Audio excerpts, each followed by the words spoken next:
रहस्यमयी अरण्य और जादुई कुंज। पार्ट एक। हिमालय की बर्फीली चोटियों के बीच एक छिपा हुआ गांव था, नीलगिरी। यहाँ के लोग साधारण नहीं थे। वे हवाओं से बातें करना और पौधों को संगीत सुनाकर बड़ा करना जानते थे। इसी गांव में रहता था आर्यन, एक 11 साल का लड़का जिसकी आंखों में हमेशा एक अजीब सी चमक रहती थी। आर्यन के पास एक पुरानी लकड़ी की छड़ी थी जो उसे उसके दादाजी ने दी थी। सब कहते थे कि वो बस एक खिलौना है, लेकिन आर्यन को महसूस होता था कि जब भी वो उदास होता, वो छड़ी हल्की सी गर्म हो जाती थी। अचानक हुई एक घटना। एक शाम जब आर्यन गांव की सीमा के पास खेल रहा था, उसने एक सुनहरी तितली देखी। वो तितली साधारण नहीं थी, उसके पंखों से चांदी की धूल झड़ रही थी। आर्यन उसके पीछे पीछे प्रतिबंधित वन की ओर चला गया, जहां जाना मना था। जैसे ही उसने घने पेड़ों को पार किया, उसके सामने एक विशाल दरवाजा था जो दो पहाड़ियों के बीच अपने आप उभर आया था। उस पर चमकते अक्षरों में लिखा था, वही प्रवेश पाएगा जिसके पास साहस का हृदय और सत्य की छड़ी होगी। जादू की शुरुआत।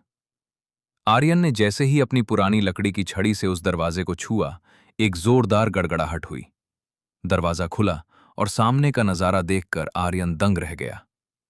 हवा में तैरते हुए महल, आपस में बातें करते हुए ऊंट और आसमान में उड़ते हुए रंग बिरंगे कालीन।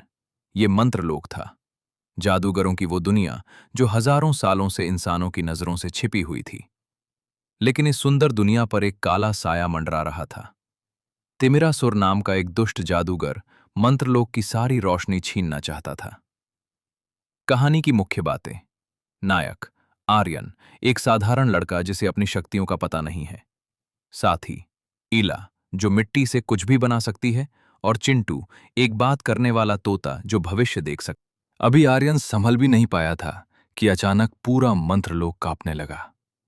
उसकी लकड़ी की छड़ी से नीली लपटें निकलने लगी और उसे दूर एक भयानक अट्टहास सुनाई दिया।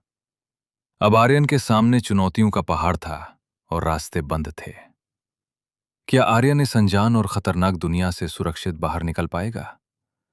क्या उसकी ये साधारण सी दिखने वाली लकड़ी की छड़ी तिमिरासुर के काले जादू का मुकाबला कर सकेगी? आखिर क्या है आर्यन की इस छड़ी का असली रहस्य जो उसके दादाजी ने उससे छिपाया था? और सबसे बड़ा सवाल, क्या आर्यन समय रहते इला और चिंटू को ढूंढ पाएगा, या तिमिरासुर का अंधेरा उसे हमेशा के लिए निगल जाएगा? इन सब रहस्यों से पर्दा उठेगा अगले अध्याय में।